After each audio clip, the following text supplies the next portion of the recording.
In November, Laterras R. Whitfield married Ashley Woods. Now, many of us already know about Laterrace, who has the Dear Future Wifey podcast.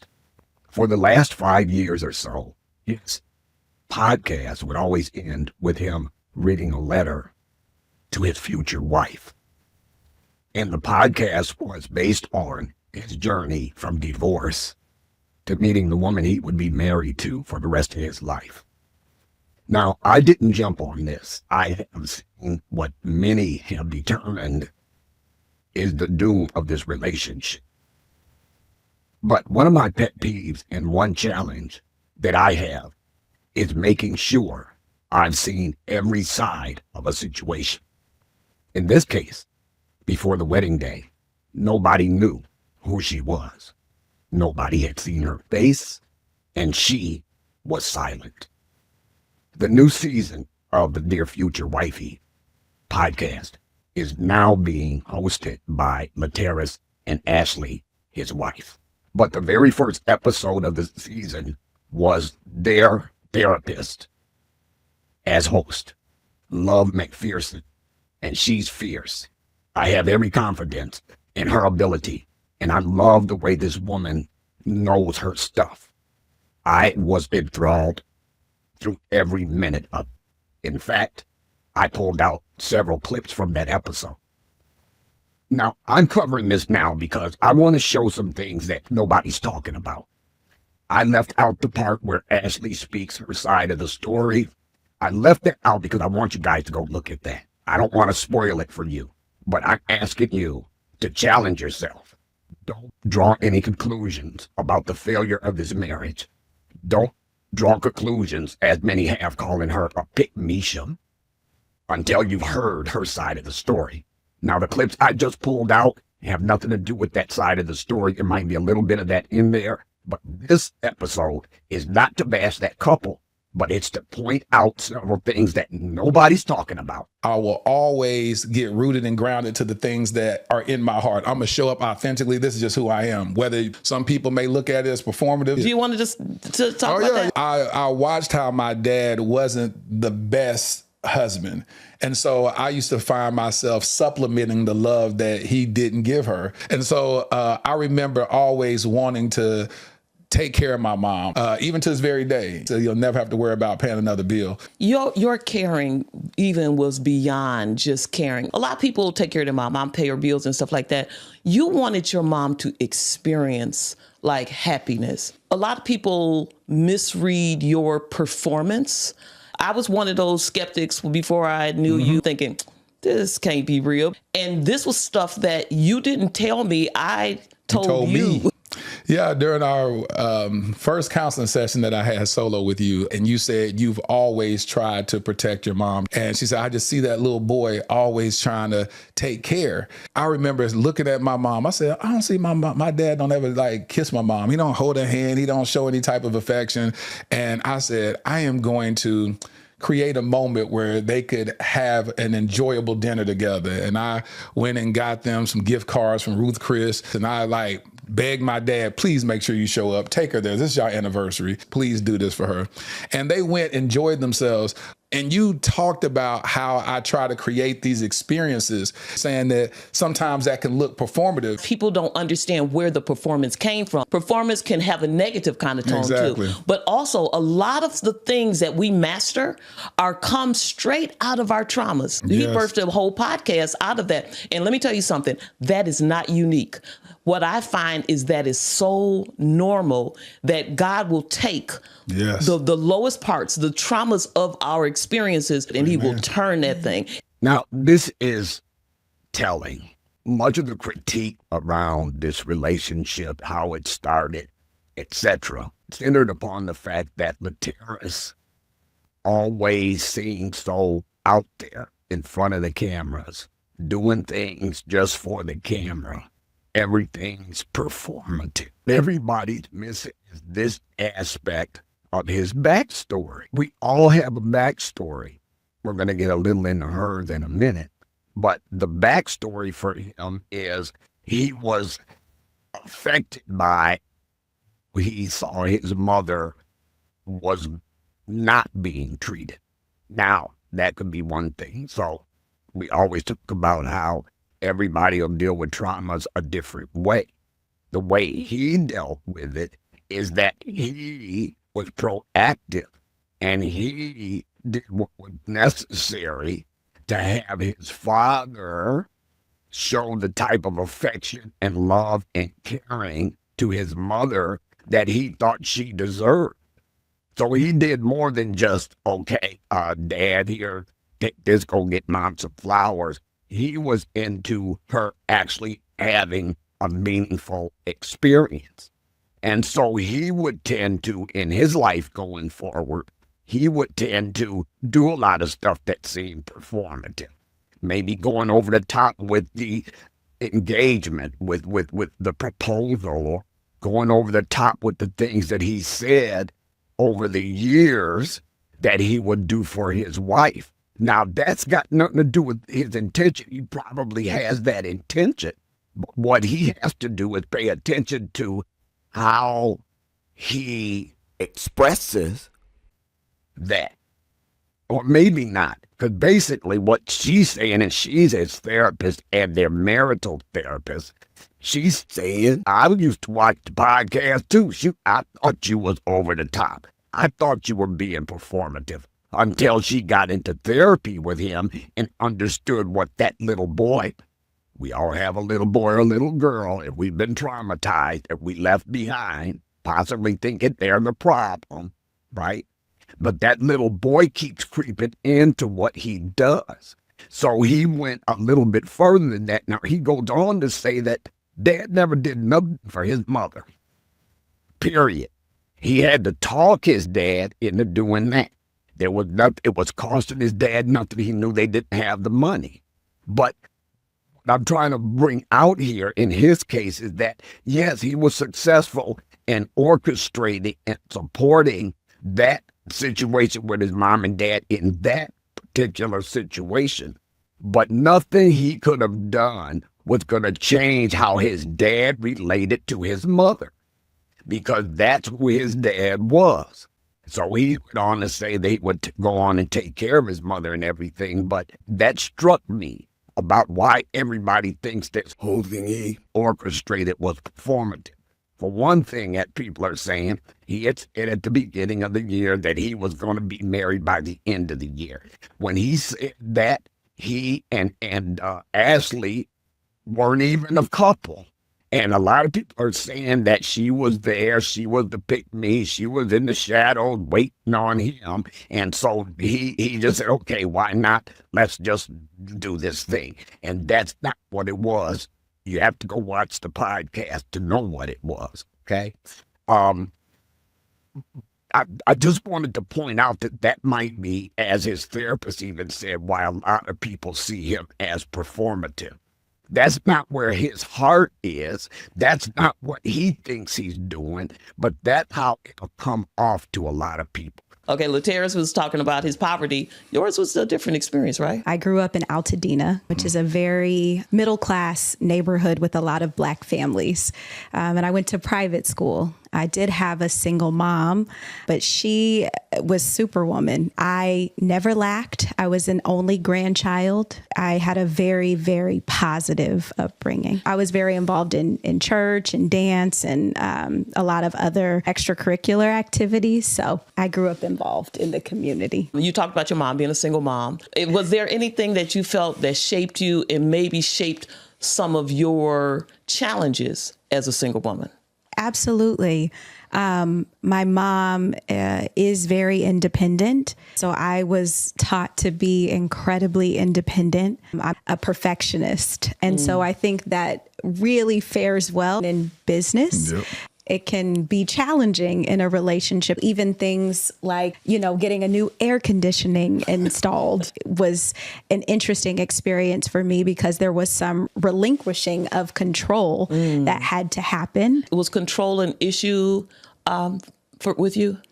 I think so. Why? Because control, actually the foundation of control is fear. What did you fear? For me, the control factor was always trying to put myself in a position where everyone who relied on me would be able to count on me. Did little Ashley ever fear anything? And you don't have to share anything you don't want to share. Yeah. I mean, I think when you grow up as an only child and your mom is taking care of so much. I remember a day when she came home and there was a box on the kitchen counter. I thought it was odd that all of the stuff that used to be at her office was in the box. And so I went upstairs and I said, "How was your day?" And she said, "Well, it wasn't great. I lost my job today." And I remember saying, "What are we going to do?" And she said, "The same thing we've been doing. We're going to survive." And she said, "If I have to clean houses, whatever I have to do," she said, "nothing is too big and nothing is too small, but your life isn't going to change." Obviously, when you're going to private school, these are really expensive schools. You've got mortgages to pay. And so I would say the thing that I feared was just, I felt I was having these nice experiences. I'm involved in all these extracurriculars, anything I wanted to do, any trips that I wanted to take. My mom always worked to be able to support that. And I think I feared that it was too much. And I wanted to figure out as a kid, like, how can I take this weight off of her? That's interesting that the scenario that you brought was the box story. And when I asked you about independence, you talked about work. And so those are both related to each other. You said, "I want people to get paid." You literally just now showed up like your mom, but you did it to your employees and not to your child because you don't have children yet. So just watching that, I will do whatever is necessary to make sure nothing changes. You just did the nothing changes that your mom did. How will that affect you, though, as a married person? Because there will be times when you will have to have a work-life balance. How do you feel, Ashley, that you get to balance the fact that it's all good? I don't have to work and fear the box that I would bring home. Yeah. How do you manage that? Well, I think it's been a transition. And so I think that for me, I spent the first part of my life working very hard. And that made me really happy. I accomplished things that I never thought were possible. But if I'm honest, the thing that I wanted the most was family. When I think about the women in my family, they taught us to value family. They weren't teaching me to value working hard. And I think we live in a society where sometimes women feel bad if they're not getting to the bag or they're not achieving at a high level. So I never felt like there was a real space to open up and say, like, I want to be a wife. I want to be a mom. My first goal is to be an amazing wife, and everything else comes after that. I'm really, really grateful for the amazing work that we've done and will continue to do. But my priority is my home. It's building our life together. Everything else will follow. Okay, so on the surface, it seems to me that she got the right perspective. But underlying all of that is, if she's the type of person where I got to pull my weight, I don't want this to be too much on mom. I don't want this to be too much on mom. Now, in that clip, you saw Love McPherson back about work. That I cut that part out just for brevity. When she first asked Ashley that question about her childhood and the box situation affected her in her here. And now she went straight to work. Well, I got employees, yada, yada, yada, yada. That's a clue. It could be that that's what she saw her mom do. And so basically that would be the first type of situation that would come to mind for her, which that would make sense. Or it could be that she's never really dug deeper into how that would play out in relationships. The balance here is going to be between his always taking the reign and doing what's necessary to make others feel good, and her having basically an underlying thing where, okay, no, I got to do this.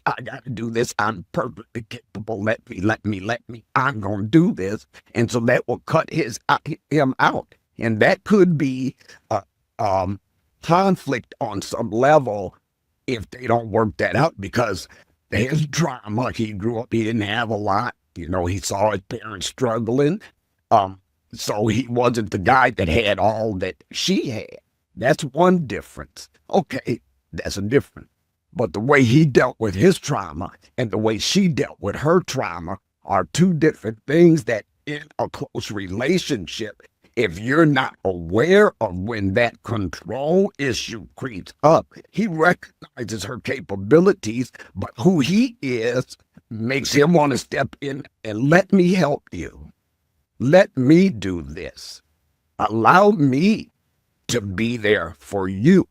And when you have independent women, and I've had to deal with this in my own mind, something needs to be done. Nobody to ask, just get the deal done. That would not work if I had a man in my life who truly wanted to support me and be there for me. I would have to deal with my control issues and allow him to. But that takes consciousness. That takes intentionality. And for this couple, because they've got such an excellent therapist and relationship and marriage and family therapist in love, I have no doubt that they will work through this, because the impression I got, and I'd never seen this woman, never heard of this woman before this episode of the podcast, is she ain't. I'm not mincing words here. Nope, you ain't gonna hide behind the furniture. The question I asked is this, and we're gonna sit in this until we address the deeper issues. So I think that with her help, they'll be able to work that out. She'll be talking to me about guys that she was dating. I was like, these guys are just not the type of guys that she need to be with. But I ain't gonna hate. I'm always give her advice to try to make it work. But then one day I told her after she was single again, and I said, all right, I'm gonna help you find your partner. In fact, I did a live on December the 20th of 2024. I had talked to her a couple of days prior. I said, Ashley, how would you feel if I try to help you find your person? And she was like, I'll be open to it. And I said, I want to do it on my IG. And she was like, I don't like all that attention. And then she said, all right, I'll do something different. I've never done nothing like that before, but hey, let's try it. I said, cool. And so we did the live. People are in the comments talking about, why don't y'all date? Y'all look great together. Y'all should date. Y'all should date. I just kept ignoring it, like I ain't finna feed into all that. I was dating somebody else at the time. It was funny on the live. She said, I hope you're successful in doing this so that me and my husband can then come join you on the yellow couch. So that's what ended up happening. And so then fast forward to in February, she had just ended it with a guy that she was dating again. And I was just like, I just got frustrated in that conversation. I said, you know what? These guys, I said, I can cover you better than any of these other guys can ever cover you. I don't know why you choosing these type of guys. They don't see you. They don't cover you properly. Y'all not even aligned spiritually. It's like, why are you wasting your time with these dudes? And I just went in for, but what'd you say, about 15 minutes, 20 minutes? No, it was an hour. It wasn't an hour. It was an hour. She exaggerated. It was an hour. So At that moment, I was like, let me be quiet. Let me listen, because you said your picker is off. And here I am, I'm being transparent with you. And so I was like, well, maybe he's on to something. Like, let me listen. And you were cooking, babe. I was cooking. So did he make you feel like he's saying, okay, at this point, I'm going to throw my hat in the ring. And you knew that during that call, that whole hour, you learned that he was officially throwing his hat in the ring as a possibility. Yes. Because you have to make a decision. Is he coming out of the friend zone? Yes. And being put as a possibility? Yes, okay. exactly. That's a big that's a big jump. Absolutely. That's a promotion, and you have to really process it. Talk to me about the processing. What I knew was that the reason he was able to speak to me the way he was is because I already trusted him. I could trust his heart and his motive for me, because the entire time that we were friends, you know, he had only encouraged me and he had only showed up as the friend that I needed. But I knew by the way he had showed up as a friend, for me, it made me take what he was saying at face value. And I think sometimes you think there's some ulterior motives. I knew his heart for me was pure because he had been coaching me with these other guys that, you know, I was dealing with, and it was all genuine. Yeah. And so for me, I heard his heart in that moment, and I thought, wow, I really respect and admire him. He's got a lot of information, and now he's telling me, right, this is someone that I admire, that my picker is off. So, and I'm like, well, he's making points because, look, not to share all my business, but he knows the details of some of these things. So he's not just saying surface level stuff. He's like going in about decisions that I've made and what I've done. And so I wasn't at the point where I had the change of heart to not, you know, be friends, but my heart posture was, let me hear what this is. Let me discern what this is, because what he's saying is truth. And so for the first time, what he was saying caused me to be like, hold on, get in the passenger seat. Once again, we learn how to have relationships by how our parents have relationship with each other and how they have relationship with us. You were around a lot of very strong, independent women, so you actually did not master those skills. So this was your first time cultivating these skills. There is a point in which you didn't get these skills from home. And you might have got the opposite, but you have to learn these skills if you're going to have healthy relationships. You got to know what's in your bag that you walked out of your house with, but you also got to know what is missing in your bag. You needed to know how to pause, let somebody else insert, and actually listen. Hallelujah. Right there. First of all, we got to, when we've been through trauma, our picker is off with respect to the people we choose to have relationships with on all levels. But in this case, let's just talk about romantic relationships. You want to get married and you just keep going round. You keep going round and round with the same old heartbreak over and over again, and you get discouraged. Now, what you learn when you watch this thing is that their friendship went on at least a year, during which they would speak. He'd talk about some of his relationships. She'd talk about the one she had, and she had had several of them, and they always broke up. So the important thing here about why she trusted him is because in that period of time when they were talking, she wasn't looking at him as a boyfriend or as a future husband. She was not. He wasn't even on the radar. Now, because they had that relationship and she didn't have him on the radar, she didn't have to put on airs, try to be cute, try to fit herself into his lifestyle. None of that. She was raw and upfront, straight up, no chaser. He saw her at her best. He saw her at her worst. He saw her in the middle of heartbreak and frustration. He saw all of that without a filter. Because she was that transparent with him, because, like, again, she's not looking at this as a future relationship, okay? She was raw. He saw the good, the bad, and the ugly, right? And according to her, she said that through all the good, the bad, and the ugly, he had proven himself to her that he had her best interest at heart. I always talk about the importance of when we're coming out of trauma, that we have somebody that is our truthful, trusted other.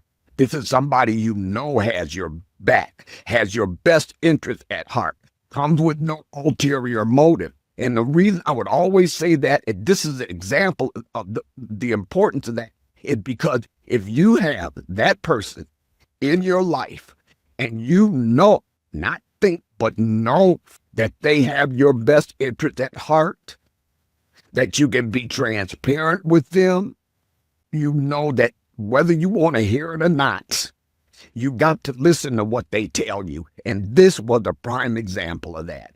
Didn't even try to argue with the guy, right? And she just let him talk for an hour about all the little things he already knew about how she was in and out of these relationships, what went wrong, and how she was seeing things so off that she kept picking losers. So the important thing here is that she listened. And what she had to admit, because she trusted him, is that I got to look at this. Love brought it down to it's not hopeless. Ashley had no history. She had no examples that have her thinking any differently than she did about her life. And because she listened, she recognized the truth in the message.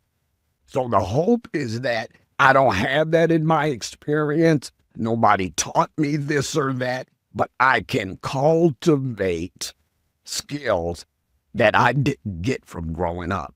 And there's going to be a lot of cultivating in this relationship in order to balance out into an equilibrium where you don't totally give up who you are in order to please one person, and you don't get frustrated with the other person because they tend to be independent, where your love language is fixing things. Let me fix it, see?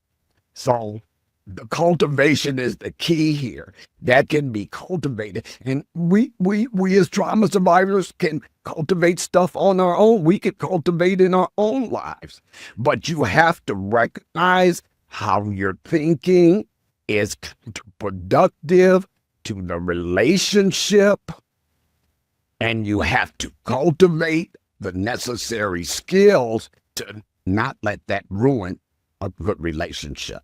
Listen, Yes. now the other thing that as a married couple, one of the greatest challenges, and probably one of the number one that I see in every single couple, struggle with communication issues. What we say and speak is so powerful, not just to communicate, but to create. And so the creation of things can really make or break a relationship. And I think for you all, that's probably something that you all have to work. That's the becoming. Of course. And so tell me some of the things that you've learned about you, not about your mate, something you've learned about you and communication that you may have had to unlearn or perfect or do better. Something that I've learned about communication is that it's so important for me to be aware of the different style of communication that my husband has. Yeah. I think that sometimes I can think that the way that I communicate is the best way to communicate, or I have a different way of focusing on the way that words come together.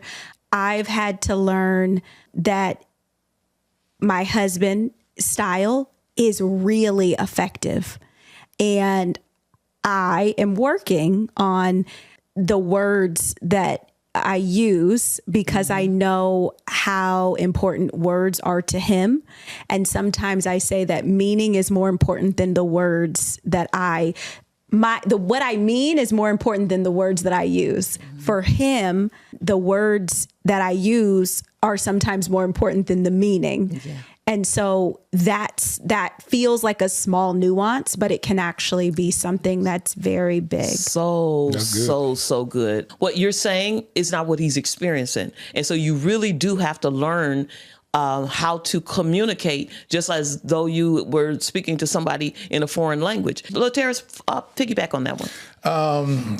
One of the things that I prayed to God while I was doing the Dear Future Wifey podcast is to make me a better listener. And so I would get a lot of joy when people would comment, gosh, you're such a good listener. I think that I struggle in that we look at communication as what we say most of the time, but most of communication is listening. And so I find times where she says, you're not listening to me. You're not hearing me. And there's a difference between hearing somebody and listening. Hearing, you can just hear the sound coming from their voice, but am I really listening to her intent? Oftentimes I find myself struggling with the intent in which she's trying to communicate. And I used to get very defensive instead of saying, What is the heart posture in what you are saying? How are you trying to communicate that? Is that an attack on me, or are you just saying this is a room for growth?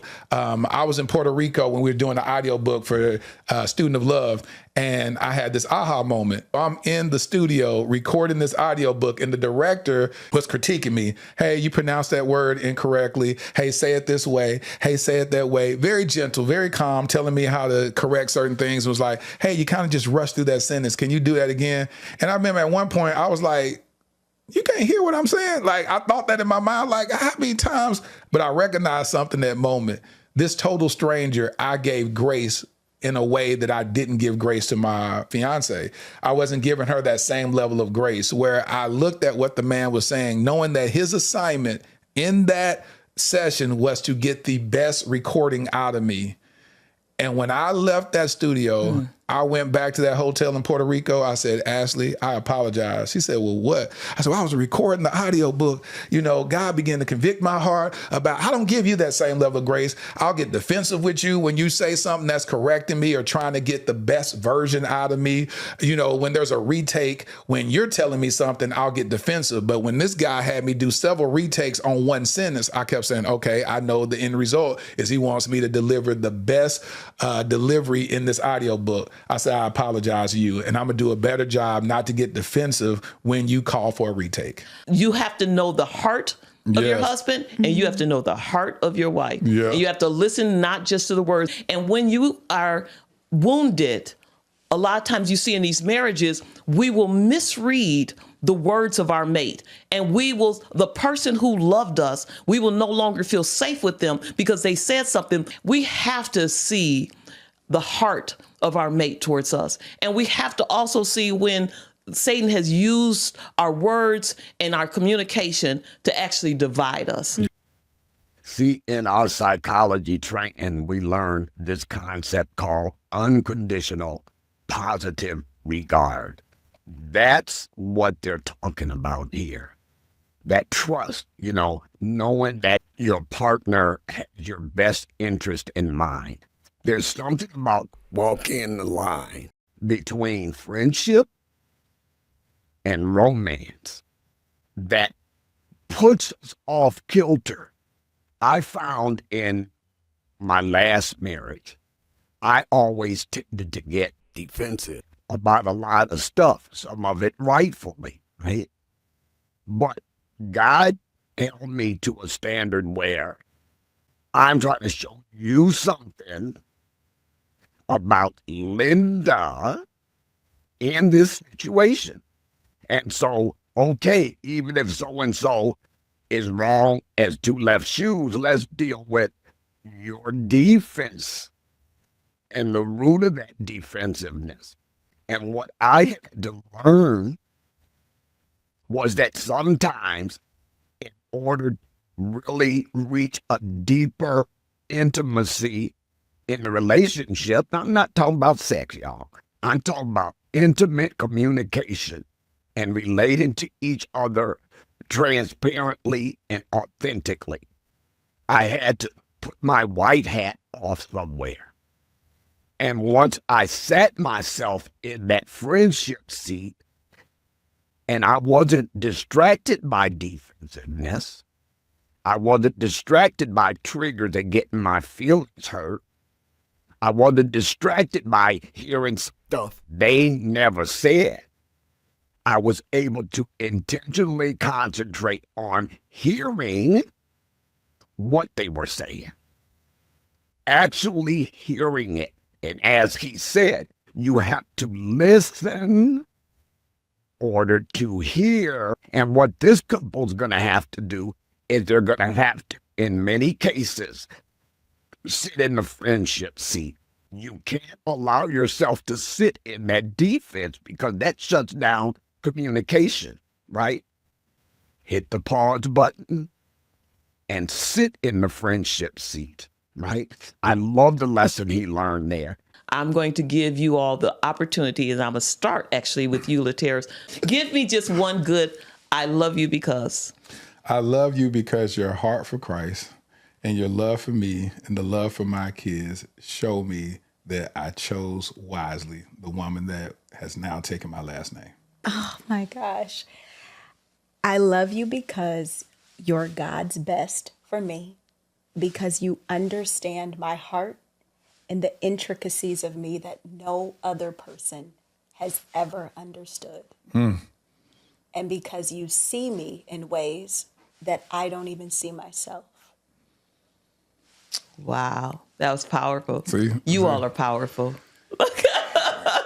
See? I love you all because one thing I found out, this is not fake. It's not perfect. It's real.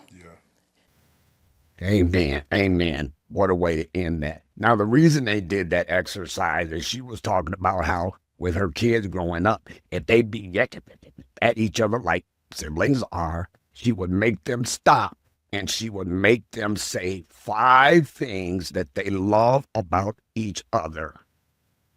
And that would diffuse the situation and redirect that. So she did that with them, and not that they were fighting or anything, but she wanted them to do that exercise. And what I saw in that, did you see how he crumbled? She just was coming from the heart and telling the truth. I'm sure they both were, but hers went on such a deep level. And it was just so beautiful, the things they said to each other. Well, I'm just going to end this with, please, no matter which way you're looking at this marriage, please go back and look at the link I put in the description and watch the whole episode with Love McPherson and this couple. Now look, let me come clean. You know, I'm watching all this other stuff. Everybody's saying this, that, the other about the relationship and how it's all fake and she's a pick-Misha, and listen to all that crap. I started to think, well, maybe they're right. But I've got this thing where in my past, there were times where people just turned their backs on me and would refuse to tell me why they did that so that I could correct or address or get straight whatever it was that they were thinking. And I always hated that. Even with that being my issue, I still have to be intentional about whose side am I seeing or hearing here, and what's the other side of that story. Having watched the entire podcast twice, I'm just going to say this. Ashley has a beautiful heart. She's a kind woman. She's a loving woman. And I just think she's got a precious spirit about her. And as you'll see when you watch the whole thing, they're going to have some issues with like the publicity and the public facing Laterrace and all of the interviews. She's clearly stated that she doesn't want to do that. He knew that up front. She was perfectly fine with being anonymous because she just didn't want that noise. She doesn't want to be up front. He's all up front. He's doing this, he's doing that, he's doing this. And now that he's married, that everybody wants to talk to her. But what she wants to do is let me pull my home together and make a home for the family that I want to have. That's where her heart is, period. And because she's so sweet and so kind, my concern is that her kind, quiet voice will be drowned out by his, with respect to this publicity thing and being public facing, that her heart to be a good wife will take over her need to be a home person and raise a family, to the point where she gives in to all of that subterfuge and all that public facing stuff and then wind up regretting it. So only thing that I see here, I ain't worried about nobody up in this relationship long as Love McPherson is at the helm. Period. Full stop. She knows her stuff. She got an intuition and an ability to see past what's being said. She sees them in ways that they don't see each other. I ain't worried about that as long as they're still in counseling with her. But my thing is, on a daily basis, I hope that Ashley can stand her ground and balance her desire to be a good wife and to please her husband with her need to be at home, her need to raise a family, her desire to be in the background, right?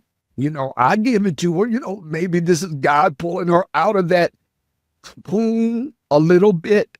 But as far as I'm concerned, for what it's worth, as far as I'm concerned, her deeper desires should never take a back seat to that. And that God would honor her heart instead of having her all out there, all out front all the time with no time to be who she is.